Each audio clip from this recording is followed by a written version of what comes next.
AudioJungle. Hello everyone, so welcome back with me again. Like usually, before I start my video, I would like to introduce myself first. My name is Selika. I'm from Management International Batch 2020. So today in this video, we are going to discuss about chapter 3, which is we are going to talk about equal employment opportunity. So what I know about this chapter is equal employment opportunity is an equal treatment to get opportunities and equal treatment in employment. It is issued by the ILO and regulated in each country with the aim of eliminating discrimination in employment. And in this chapter, we are also talking about sexual harassment. Like we know, sexual harassment is any unwanted sexual behavior that makes someone feel upset, scared, offended, or humiliated, or is meant to make them feel that way. Sexual harassment includes unwelcome sexual advance, requests for sexual favors, and other verbal or physical harassment. Sexual harassment is a broad term including many types of unwelcome verbal and physical sexual attention. Sexual assault refers to sexual contact or behavior, often physical, that occurs without the consent of the victim. Sexual harassment generally violates civil law. You have the right to work or learn without being harassed, but in many cases, it's not a criminal act, while sexual assault usually refers to acts that are criminal. And next, we are going to talk about what is difference between disparate treatment and disparate impact. And I will start from disparate impact first. Disparate impact and treatment refer to discriminatory practice. The difference between the both of this is that disparate treatment is international discrimination, while disparate impact is unintentional. Disparate treatment occurs when an employer discriminates against a specific individual or employee because of that person's race, color, national origin, sex, or religion. Disparate impact occurs when an employer discriminates against an entire protected class during practice, procedures, or tests. In this chapter, we also talking about what is BFOK. That is a bona fide occupational qualification. This is a legally allowed restriction of hiring and employing a person based on their sex, religion, or national origin. There are situations where employment discrimination is allowable under both federal and NYS law. An employer can discriminate if the employer establishes a lawful job-related reason for the discrimination. This is called BFOK. Like example, there's a mandatory retirement age requirement where allowed for airline pilots because safety was the primary concern and airlines could show that older pilots were significantly less safe once they reached a certain age.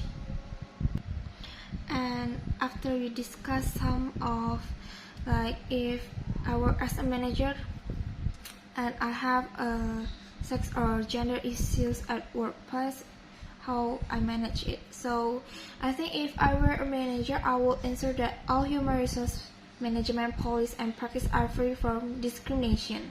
To do this, I certainly need a systematic approach to managing equality in the workplace. If there is a problem regarding this matter, it will be handled quickly, confidentially, and impartially as soon as possible. I think this one is not a secret anymore. Like sexual harassment can happen in everywhere, but usually we can find it at workplace. Some workplace conduct is clearly sexual harassment. For example, like unwanted kissing, touching our sensitive place, butt slapping, rape, or other forms of sexual assault.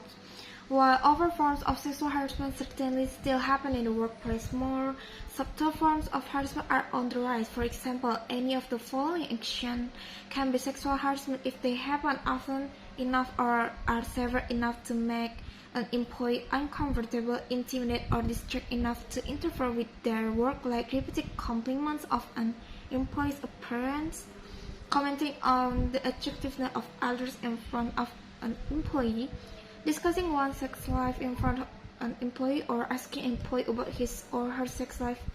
And this is, I think, like we are really can C. Like making sexual jokes. We also need to know what is the type of sexual harassment. So there's two basic types that have been defined by EEOC regulation, and a large number of court cases follows. The first one is quid pro quo sexual harassment. It's complete when a person who acts as a supervisor to other employees asks them to provide sexual favors in exchange for some type of promised employment benefit. Like, for the example, quid pro quo sexual harassment may occur when a supervising employee requests that a lower-ranked employee provide some kind of sexual favor for them.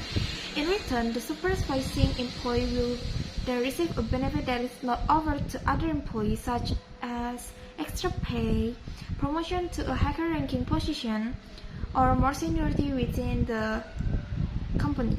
This form of sexual harassment differs from hostile work environment sexual harassment in that it must involve a co-worker of a higher rank than that of the employee being sexual harassed. The second one here is hostile work environment sexual harassment.